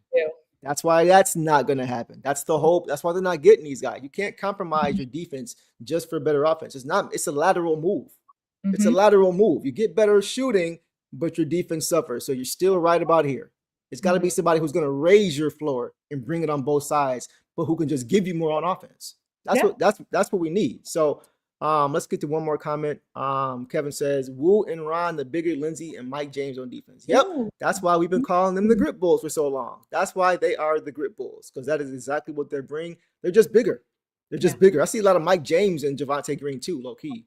As far as being a bigger guy, he's not quite as tall as Wu, but Mike James also could shoot the basketball if you leave him open. He also could turn you over. He also was a great defender, and he give you a little offense here and there too. So that's why we call them the Grit Bulls. 2.0, Lindsey Hunter and Mike James are Ron Holland and Javonte Green. All right, guys, let's go ahead and leave it there. Actually, no, we're not going to leave it there. I got some more stuff to say about Ron in this game. So for me, boss, two things stood out for me and Ron in this game. Okay. We know the shooting is not consistent. We get that, right? It's a work in progress. We just talked about that at length. But I love how unselfish of a player he is, because we know he likes to get to the hoop, and that's something he's really improved last year, is just his decision-making. Last year, he wowed us with his acrobatic finishes and being able to get to the rim through traffic. But he's really become more unselfish. Like Javonte Green doesn't hit that first three to make us 1 for 16 if Ron doesn't make that extra swing pass. Yeah, the ball had to get to Green. It got there because Ron was on the break and he made the extra pass to get Javonte Green a better shot. And that's a big deal. That's a big deal, because that doesn't happen without it. And I think Ron understood in that moment he wasn't shooting it well. So I can give my guy who's a pretty good shooter a better shot. I'm doing it. That's what team guys do. That's what Ron Holland is. He's a team guy. He's always looking to make the right play. And the second thing is that I think he's going to be talking about Asar a lot, and rightfully so. I think Ron has the ability to be a clamper defensively in this league. I think he can be a defensive lock, the same in a different way, but still having the same impact. Once boss figures out exactly how this game is officiated, once he understands what he can and cannot get away with, right? Because we see now he makes really good plays defensively, and then we'll see him followed up with some cheap fouls. Just a little bit too physical, just a little bit too handsy, just pushing the edge a little bit too far. We know that is his edge as far as just bringing a little extra. But once he learns how to toe that line to where he's not getting called for those fouls, he's like those calls, when those are replaced by steals and run out dunks and stops, is when you're going to see him go to that next level. Because he is already, even from last year, he's getting better with that. Oh my God, Devin. We've said that since last year. We've seen him guard smaller guys, consistently, routinely, even last year, guarding the Peyton Pritchards, guarding the Tyrese Maxeys, guarding the McConnells, guarding the Halliburtons. Like, he can guard guys who were smaller than him. He's got very quick and he's light on his feet. So once he figures out the whistle, and that's going to come with time, he's got to learn the whistle. He's got to learn who's officiating. This guy, okay, I can do a little bit more, not so much with him. He's really super happy with, once he learns the game from playing it here long enough at the NBA level, and he learns what he can and can't get away with while still bringing that physicality, towing that line, it's going to be even more hectic and even tougher for guys, more daunting to even get shots up. And if him and Nassar can both improve their 3-point shooting, those guys together on both sides of the basketball, oh my God. Yeah. That's going to be scary. That's going to be scary. So that's what I'm looking forward to. But we're already seeing with Ron, like once he figures that out, because the ability is there. Now it's how can I do it effectively every time down the court? When that happens, it's wraps. Yep. And if Asar keeps attacking the basket like he is and attempting those mid-range, and if Ron's getting at least one of those or a couple of those threes to fall, then they can stay on the court even longer and have an even bigger impact on both ends. Yeah, exactly. That's Together, a great point. So yeah, I love what I'm seeing from Ron, man. Let's get some quick comments, guys. Ron is definitely not a problem, not at all. Real quick, yes, Doug. We're working on that now as far as the Isaiah Stewart donation, the numbers. We're gonna have those for you guys by Tuesday. You guys, it's a lot. Y'all really came through for sure. So we want to make sure we're accurate and everything. But go ahead, boss. Exactly. We're just accuracy. Kind of just a busy weekend for me tonight. So I just want to make sure that everything is correct. That I'm shouting everyone out that donated, because we definitely exceeded some expectations. I'm excited to get those numbers for you guys. So we will have those for the Tuesday post game. 100%. Appreciate that, Doug, for that reminder. Any more Ron comments? Let's see. Love our team. No need to see Ron shoot 3-point shots. He's a slash. Well, here's the thing, Marvin. He has to. If he's open, he has to. Otherwise, the paint is always going to be clogged. Like Fred Vincent isn't working with him for no reason. You can't do all his work in practice and not get shots up. The goal is for him to eventually be to knock him down. So you got to be able to do it outside of practice. And you got to make the defense respect you. That's how you have more cleaner lanes for Cade and Dana Shinkins to be able to get to the rim. Because you got guys in perimeter who are respecting and staying attached to a guy like Ron Holland. So you just need to have that. That also encourages ball movement when you can shoot the ball, because now you can put it on the floor and you can make them have to rotate. So you have to shoot it when it's there. I don't care how many times he misses it. He's able to stay on the floor because of his defense to where he's not a negative. So keep shooting the basketball. 100% keep shooting the ball. Build your confidence, because we know on the other end, you're going to do something right. So I'm definitely happy with Ron in this game. He didn't shoot well. I don't care. Keep shooting it. Keep bringing the intensity defensively. Keep running that whistle, and you're going to be a really good player. 100%. Exactly. All right, boss. Let's keep it pushing. Let's go to Paul Reed. Paul Reed in this game, guys. Paul Reed had 5 points on his only shot. Took one shot. He made it. 3-4 from the free throw line. 6 boards. 1 turnover and 1 block for Paul Reed in 14 minutes. What did you see? Yeah, so he had a huge stretch in the third that really impacted this game and really kept the momentum going. He had an offensive rebound to score. Then he drew an offensive foul on the other end, and then he had a block on Mo Wagner. Yeah. So he just had some big moments in that aspect. He was fighting for rebounds. He was always aggressive. So yeah, not the prettiest box score, but he's 1 of 1. So here's 100%. What looking score tonight? Yeah, and he missed his first free throw, but then made the rest for the game. He was still aggressive. He only played 14 minutes. Again, like this is a position that.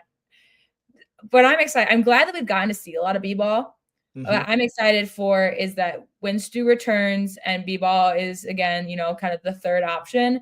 He's gonna come in and bring energy too. I think that's like he's one of those guys, just like Ron. Like I have no doubt that Ron can start a game and play very well. For sure. But sometimes just the energy that these guys can bring off the bench is huge, and I think b-ball will help that. Even even if Stu played in our starting lineup, b-ball will continue to bring that intensity. He hasn't had his most spectacular games box score wise, but the effort is always there. His ability to just come out and play tough basketball and make 6 rebounds in 14 minutes. That's why, Paul is like 6 rebounds. Yeah, just like b-ball Paul, or just like Devontae Green, 8 rebounds in 18 minutes. Like that's, that's just crazy. Not all just shooting, man. Yeah, exactly. And he just really had a great game, just in terms of being another spark off the bench and having that huge third quarter momentum to keep us in the lead and not really, give anything easy back to the Magic. I don't think I've ever seen a game where I felt like b-ball Paul was lacking in energy or lacking in effort. I don't think I've ever seen a game with him where he played great, Not where he was super duper impactful every single time, which he usually is 90% of the time. But every time he's in the game, he's trying, he's giving 100% like it's game 7. Every single game. So, and that's just so infectious.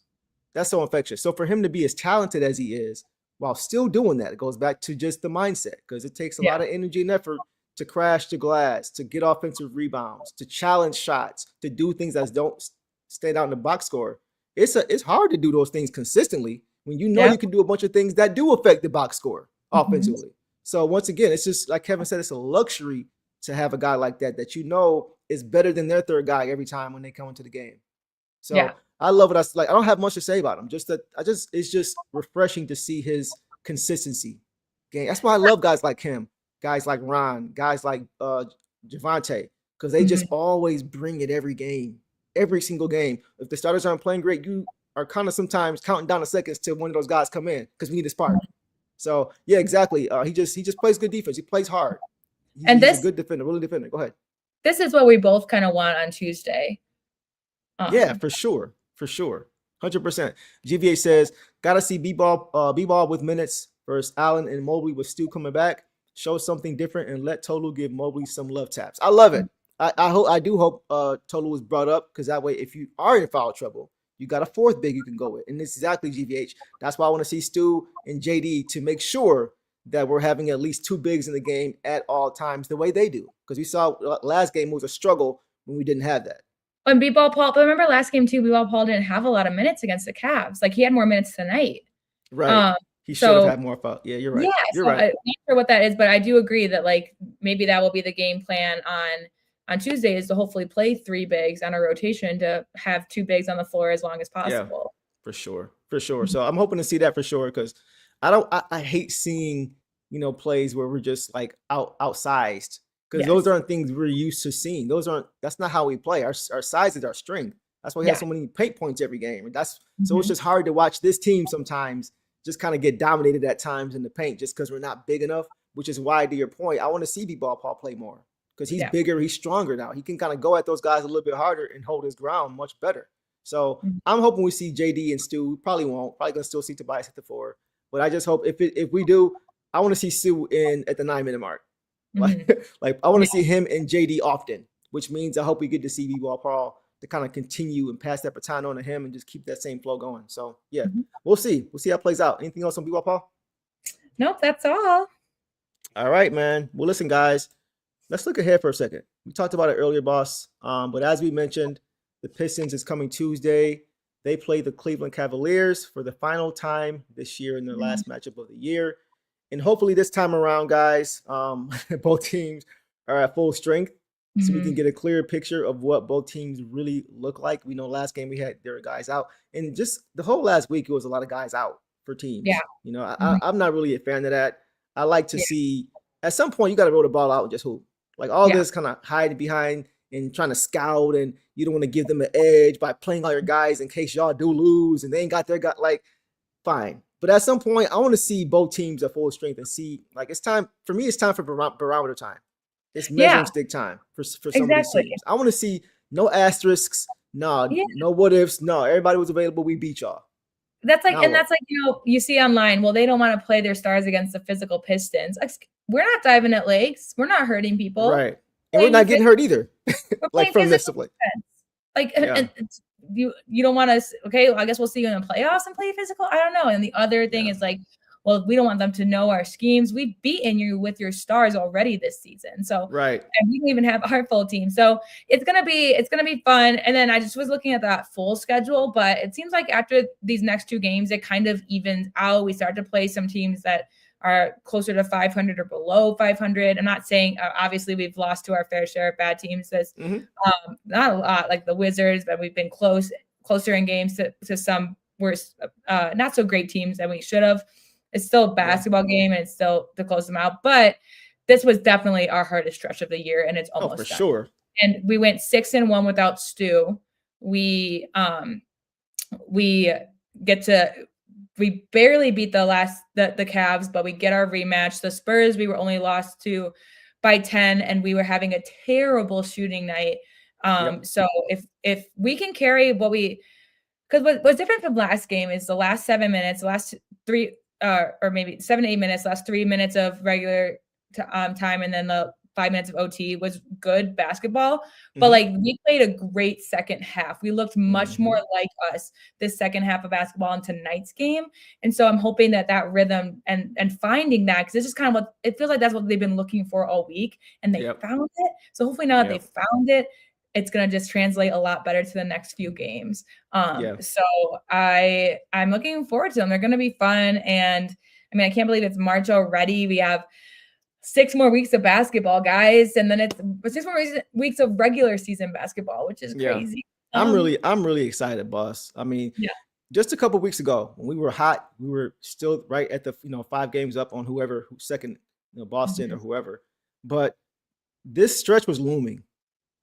This stretch where we're in right now was looming. And it was just a lot of people were questioning, our schedule's been kind of light. We haven't really played any top teams in the Western Conference. How's that gonna look? We were all saying it. We were all like, okay, this is gonna be an important stretch. We weren't doubting. We were like, we're gonna see what we're made of during the stretch, and we're not through it yet. But I think we have enough of a sample size to see that we can play with anybody. And we can beat anybody. And we did this without Stu. Nobody expected when we were saying that, like, it's gonna be a tough stretch. This is before Stu even got suspended. We were like, man, this is gonna be a tough stretch, man. I don't know how we're gonna do. If we go 500, that'd be cool. 6-1 without him is crazy. And that's crazy. Tough stretch because we are being like, we have a tough stretch. I'll just be happy if we win some.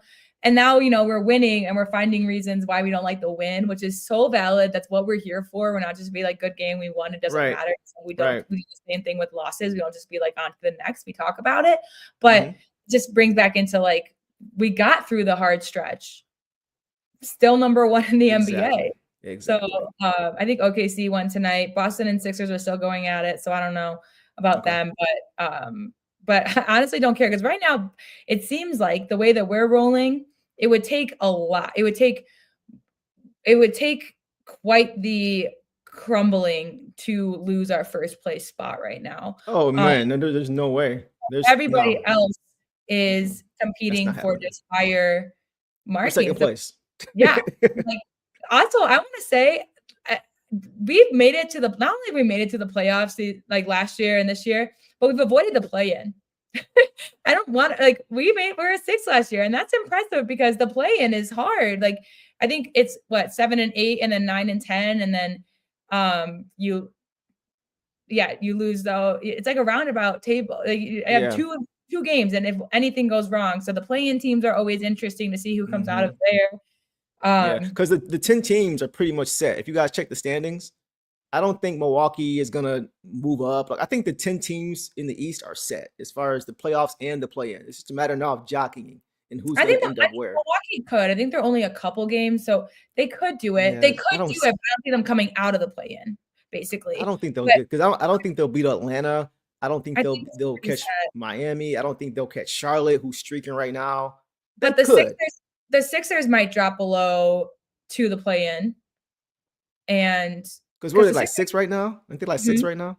Yeah, and we have them coming up, so they're going to be playing for something. They're going to be playing to avoid the play-in. For sure. Like we did last year. So it'll be interesting. But yeah, we'll have kind of a look. And me and Deuce, we just hope that, if the Hornets make it through their 7th, so they play the Celtics or Knicks, and any of those teams can be knocked out for us. Yeah. But I don't want them first. I don't want them. It's like, and it's like the Hornets.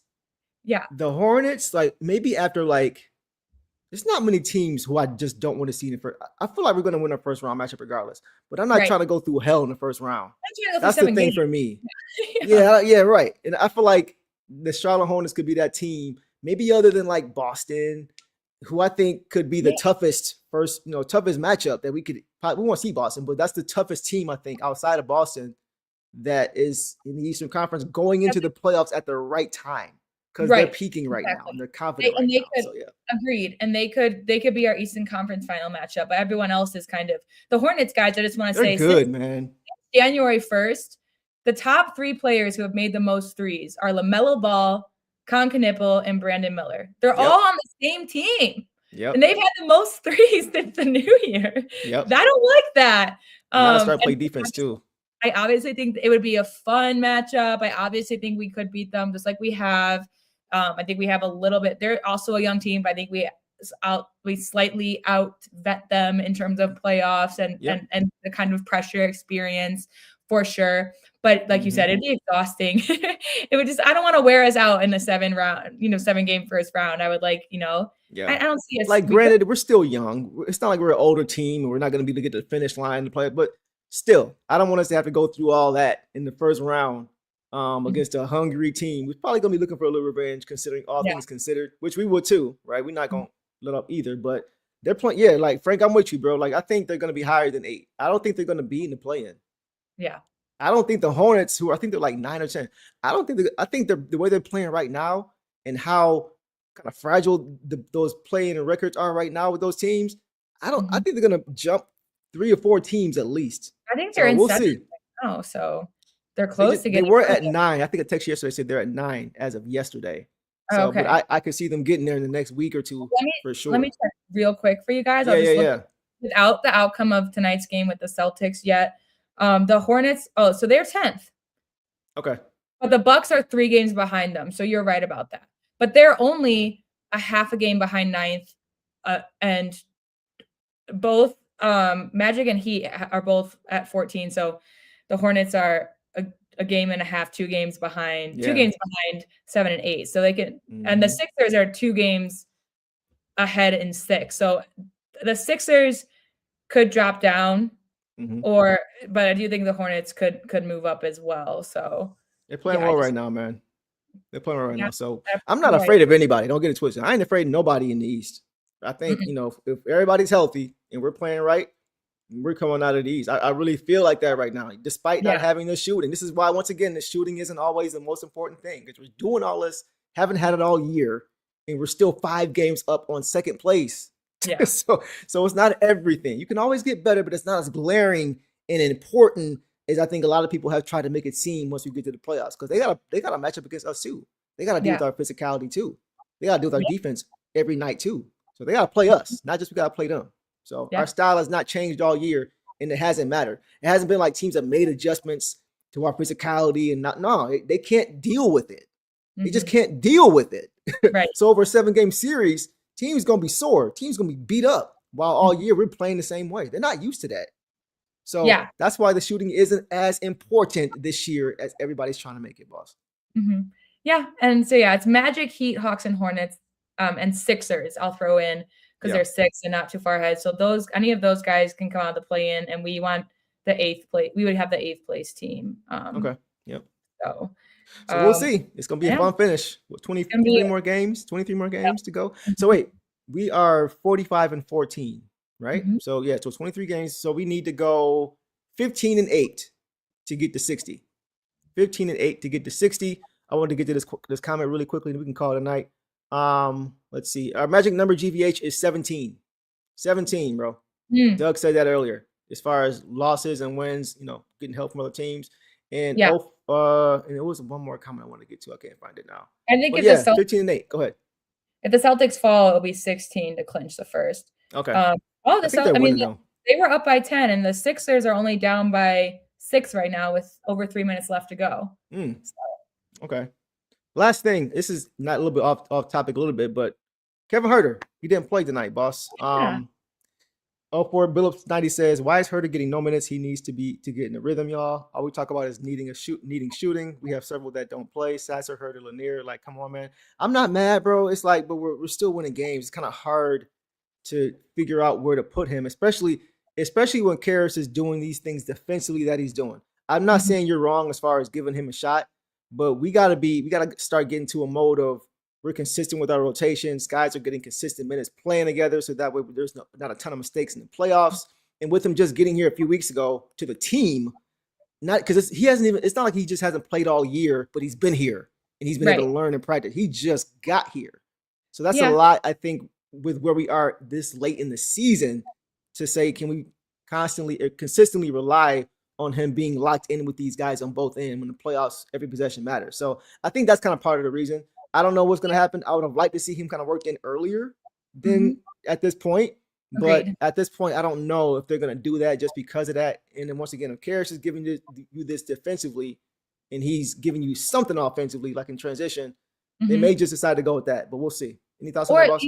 The Pistons need to do what the team needs to do right now is get off to great starts so that some of these guys have opportunities to come in. It's just been too close. They haven't had any like substantial leads where we can experiment with some people and things like that. I think that it is kind of glaring that Herder wasn't brought in because we thought that he would be better than Ivy. I think Herder was brought in because Jaden Ivey was ready for a fresh start elsewhere. And that Herder, his contract, the way it's designed and ending, will be beneficial offseason as well. So I don't think we will see a lot of him. What I do love from him is when they do show him on the bench, he's in it, he's standing, he's cheering. People have said that he's a great locker room guy. So I would like to see some more of him just because, he is on our team now, and it would be nice to see what he can produce, and maybe his 3-point shot does magically come back. But I think all we have to do is ask our team to, get a good lead and get in a good rhythm so that we can kind of throw some other guys in there and see what they can do. Right now, JP is just letting the guys kind of figure it out amongst themselves, because these challenges right now, they're challenging, but we're still overcoming them and winning them. And that's exactly what we're gonna have to do in the playoffs. Is overcome some slumps and some things as well. Throughout the game, I would say, not overall, like throughout the playoffs, but in game time, the teams are going to go on runs or something to fight for. They're going to figure out your weaknesses, and you play them 7 times in a row, which means that by the 7th, you could play them up to 7 times in a row. Which means by the 7th game, they know you. And so then if they know you, what's your move? So I would like to see Herder. So I do agree with that. But I think with some of these games coming up, I definitely think we're going to see them towards the end of the season, the last few weeks, or the last 2 or 3 games, to rest some of our guys. I don't think we're not going to be a team that rests. Like, I don't think Cade's going to be benched the whole game. I don't. I think maybe the last game, because that's what it was last year. But you want, like, I think that we've seen us come off of breaks and not be in rhythm. I think we kind of need that momentum too. But I think that's when we'll see some of these guys, and depending on how they show out those games, they could be a secret weapon for us in the playoffs too. Yeah, it's rest over rust. It's the conversation that we've heard about for years, right? You don't want to be so rested that you're out of rhythm when you actually get back onto the court. So I'm with you. That's why I don't think, and this is a young team, so it's not like we need to save these guys, because they got a ton of mileage, a ton of tread, you know what I mean? So it's just like, so I just think that we could still see these guys late in the season, at least in the beginning of games, at least 20 minutes a game, the last few games of the season, just to keep them in a lather, just to keep them in the rhythm, right? But at the same time, there will be chances for guys like, I think, Herder to get opportunities to get some rest with these guys late in the season. That's why having a 5.5 game league is so important right now, because our magic number can come a lot sooner than we've been expected, and we don't have to get these games because our spot is secured. So we'll see. I think towards the end of the season, we'll get a better look of what it might look like. But as of right now, that's why I think he's not playing right now. So we'll see. Yeah, I agree. All right, guys, we'll call it a night, man. It's been a great show with you guys per usual. We're looking forward to getting back with you guys. It's Tuesday. But listen, man, we appreciate you guys showing out, as you guys always do. Make sure, as usual, you guys go ahead and smash that like button and subscribe if you are new, man. So hope you guys have a great night. The weekend has come to a conclusion, but we're back at it on Tuesday. So have a great night, guys. And y'all know the drill, man. Detroit versus everybody. Peace. All the dirty work, all dog. I'ma dive on the floor, go try to block every shot, and I'ma be physical with you the whole game. Stu gonna be physical with you. When you think of the Pistons, you think it's just hard work and just gritty basketball. That's just the identity you gotta have when you put on that jersey. I'm not your average breed of canine. Not a good dog, I'm bad boy for life. I set the tone, don't care about no tick. Let it be known, I get my respect. Come in the lane and see I don't bluff. If you retaliate, that's on ya. They talking pundits, I hear you're ashamed. Talking that shop, you must want this way. If the dog palm, mess around, find out, If the dog palm, mess around, find out,